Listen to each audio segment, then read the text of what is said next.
शंकर एक मिथक भर नहीं है। वो हमारी समाज की, हमारे भारतीय समाज की सच्चाई है।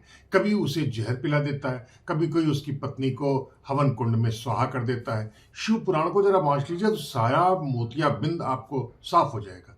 नतीजा ये है कि शंकर को भगाने के लिए गांव के मुनि लोग शिव पर मुष्ट प्रहार करते हैं, पीठ पर गुस्सा घूसा मारते हैं। सच बात यही है कि शिव देवत्व से सराबोर थे, इसलिए गरल तरल को भी उत्रस्त कर लिया। लेकिन हर शख्स ऐसा नहीं कर पाता है। शंकर भी ऐसा नहीं कर पाया। शंकर यानी एक जंगली हाथी जिसे सन 98 में अफ्रीका के जिम्बाब्वे से भेंट में भारत के दिल्ली चिड़ियाघर में लाया गया था। World association of zoos and aquariums यानी विश्व चिड़ियाघर और एक्वेरियम संघ, वाजा संक्षिप्त नाम है उसका, वाजा, इसकी योजना के तहत तब सोचा ये गया था कि ये हाथी शंकर अफ्रीका और भारत के बीच कूटनीतिक रिश्तों का प्रतीक बनेगा। लेकिन आज वही शंकर अकेले, गूंगे दुख और चुपचाप सड़ते अपने घावों के साथ हमारी आंखों के सामने धीरे धीरे टूट रहा है, दम तोड़ रहा है, मर रहा है। 20 साल हो चुके हैं। हैरत की बात है कि भारत आने के बाद यानी 98 के बाद से शंकर केवल अकेलापन से ही जूझता रहा है। उसके साथ एक साथी भी आया था, लेकिन उसकी मौत 2005 में हो गई। यानी 20 साल से वो बिल्कुल अकेला है। सच बात यह है कि उसे एक हथनी की आवश्यकता थी जो उसके साथ जुड़ सके, लेकिन वो हथनी भी उसे नहीं मिली। ऐसी हथनी जो उसकी एकाकीपन को बांट सके, उसे एक हथनी भी नहीं मिली जो उसकी एकाकीपन को बांट सके, सहचरी बन सके। ऐसी सहचरी और जीवन साथी जिसकी प्राकृतिक आवश्यकता होती है किसी भी नर के लिए, अनिवार्य आवश्यकता। सरकारी शिकंजों में फंसे शंकर की उन अफसरों ने कोई भी मदद नहीं की जिसे पूरा करने का दायित्व इन अफसरों का था। अकेलापन ने इस सरकारी क्रूरता को झेला, लेकिन जल्दी ही शंकर टूट गया। वो बावला हो गया और जहां तहां पैर मारने लगा। उसका एक पैर टूट गया, सड़ गया, कीड़े पड़ गए, बड़े बड़े घाव हो और आखिरकार वह पागल होने के आगार पर आ गया। यह गप या अफवाह नहीं है। राजनीति में वडनगर, गुजरात, दिल्ली, मंदसौर और मैनपुरी तक भाजपा के लोगों ने बेहिसाब गुलछर्रे उड़ाए। किसी ने हाईवे को आबाद किया तो सैकड़ों वीडियो बना दिया मैनपुरी में। किसी ने 8,000 करोड़ का हवाई जहाज ले लिया, रोजाना 6 से 8 नए कपड़े लिए, मौज मस्ती की बेशुमार मौका हड़पा। जब कई लोग सुख सुविधाओं का आनंद लेते हैं, शंकर हाथी अकेलापन में तड़प रहा है। शंकर को केवल चंद मीटर वाली एक छोटी सी कोठरी से बाहर निकलने का भी मौका नहीं दिया जा रहा है। इसके अलावा शंकर को कुछ भी नहीं मिला। एकाकीपन से वह बावला हो चुका है। अंततः जंजीरों में जकड़ दिया गया वह। अब वह सवाल अपने दिल से पूछे तो दिल दहल जाएगा। इस पर पेटा और वाजा ने हस्तक्षेप किया और पाया कि शंकर के साथ यह भयानक, त्रासद और अमानुष व्यवहार हुआ है। इस संयुक्त जांच के बाद सन 2024 में दिल्ली चिड़ियाघर को शंकर के प्रति इस आपराधिक लापरवाही के लिए चिड़िया प्रशासन को जिम्मेदार माना गया। वाजा ने पाया कि अफ्रीकी हाथी शंकर की देखभाल में गंभीर लापरवाही हुआ, जिसे लंबे समय तक अकेलेपन और जंजीरों में अकेला रखा गया। उसकी एक सहचरी तक नहीं दी गई। नतीजा यह है कि वाजा की सदस्यता से दिल्ली चिड़ियाघर को निलंबित कर दिया गया। यह घटना 7 अक्टूबर 24 का है। वाजा ने दिल्ली चिड़ियाघर को 7 अप्रैल 2025 तक का वक्त दिया कि वह अपने व्यवहार को सुधार ले। वाजा के आदेश के तहत इस निलंबन के दौरान दिल्ली चिड़ियाघर वाजा के किसी भी गतिविधि, सम्मेलन या सहायता कार्यक्रम में भाग नहीं ले पा सकता था। आदेश में था कि निर्धारित समय सीमा तक सुधार नहीं किए गए तो सदस्यता स्थायी रूप से खत्म कर दी जाएगी 7 अप्रैल 2025 तक। लेकिन दिल्ली चिड़ियाघर शायद कुछ भी सुनने को तैयार नहीं। हैरत की बात है कि इतने बड़े कड़े अंतर्राष्ट्रीय तमाचों से भी भारत सरकार के रवैये पर कोई भी फर्क नहीं पड़ा। वन विभाग बेगैरत बना रहा, लेकिन भारत सरकार इस फैसले से खुशी से झूम पड़ी। वाजा ने जो अंतिम तारीख तय की थी वह भी बीत गई।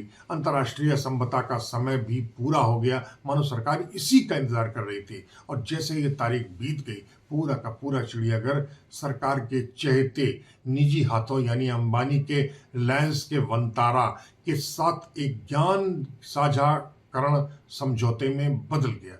लेकिन आलोचकों को निजीकरण की आशंका है।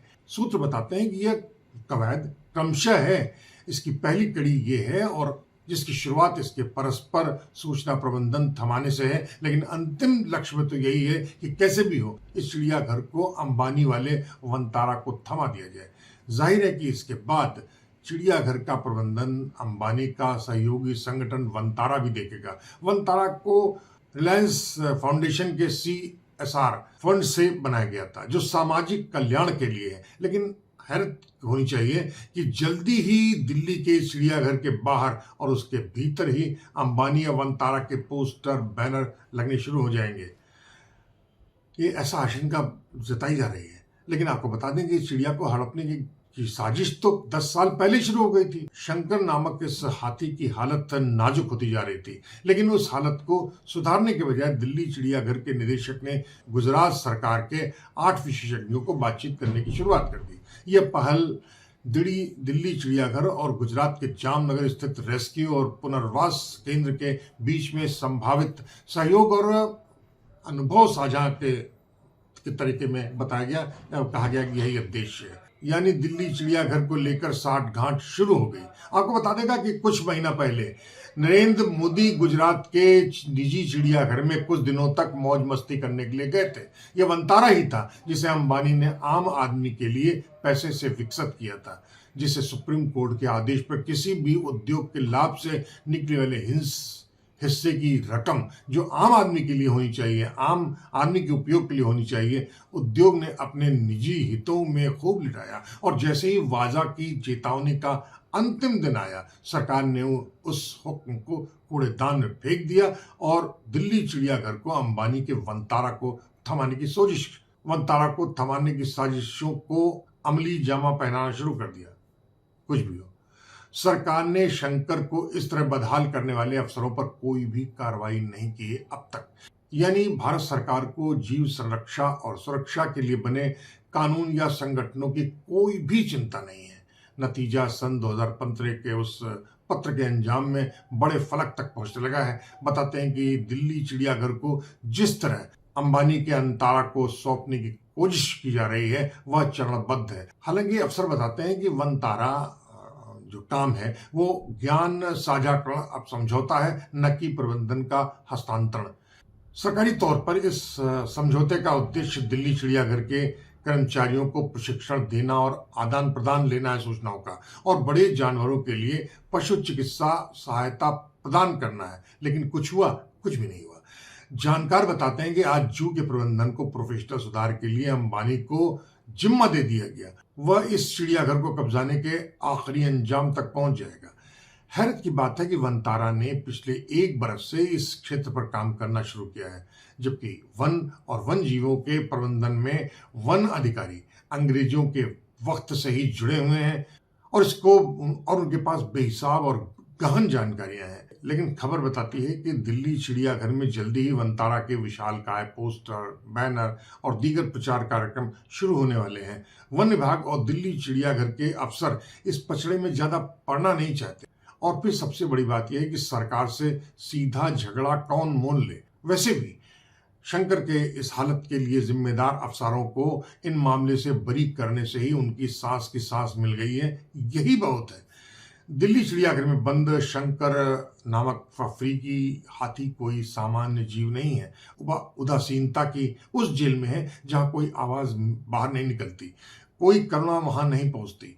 वह तो ठीक से अब चल भी नहीं पाता, चीख भी नहीं कर पाता है। उसकी ख्वाहिशें खत्म हो चुकी हैं और उसके साथ ही चिड़ियाघर प्रशासन, अफसरशाही और राजनीतिक जड़तोड़ चरम पर पहुंचती जा रही है, जैसा बताया जा रहा है। आपको बता दें कि वाजा की सदस्यता निलंबन एक गंभीर चेतावनी है जो भारत के चिड़ियाघरों को अंतर्राष्ट्रीय मानकों पर सुधार करने की आवश्यकता है।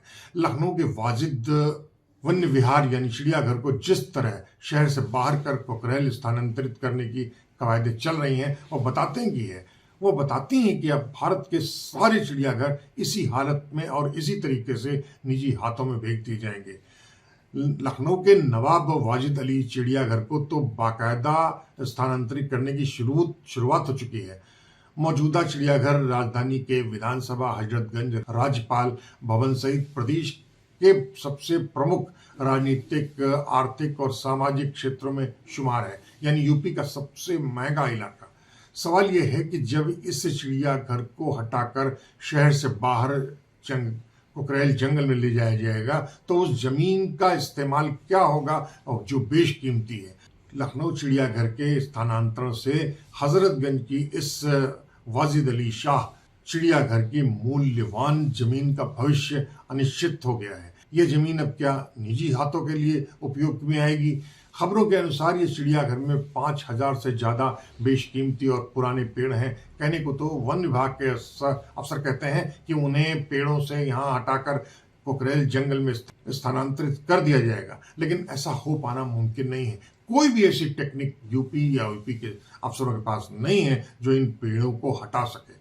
जानकार बताते हैं कि राजनीतिक साजिशों के चलते दिल्ली चिड़ियाघर अंबानी की जेब में ले जाने की एक चरणबद्ध कवायद शुरू हो चुकी है। लेकिन सवाल तो सबसे बड़ा यह है कि वनतारा एक वन्य जीव संरक्षण परियोजना वाली एक कवायद अगर केवल एक इमेज मैनेजमेंट है तो उसका अंजाम क्या होगा? सच बात तो यह है कि शंकर की यह चुप्पी एक चीख है और वह उपेक्षा और उदासीनता की जेल में है। लेकिन हम पूरी तरह संवेदनहीन बने घूम रहे हैं, जबकि शंकर को हमारे आंखों के सामने ही बेमौत मारा जा रहा है और उसकी मौत का जश्न मनाने के लिए सरकार, अफसर, रिलायंस का वनतारा जैसा संगठन तैयार बैठा है, बजाय इसके कि शंकर की इस हालत के जिम्मेदार अफसरों और नेताओं पर पहले सबसे बड़ी कार्रवाई की जाए। लेकिन सवाल यह है कि ये कौन करे? तो अगली बार फिर दूसरे मसले पर, कि दूसरे स्थान पर, कि दूसरे लोगों के साथ हम फिर हाजिर होंगे। तब तक दुलत्ती कुमार सूर्य को इज्जत दीजिए।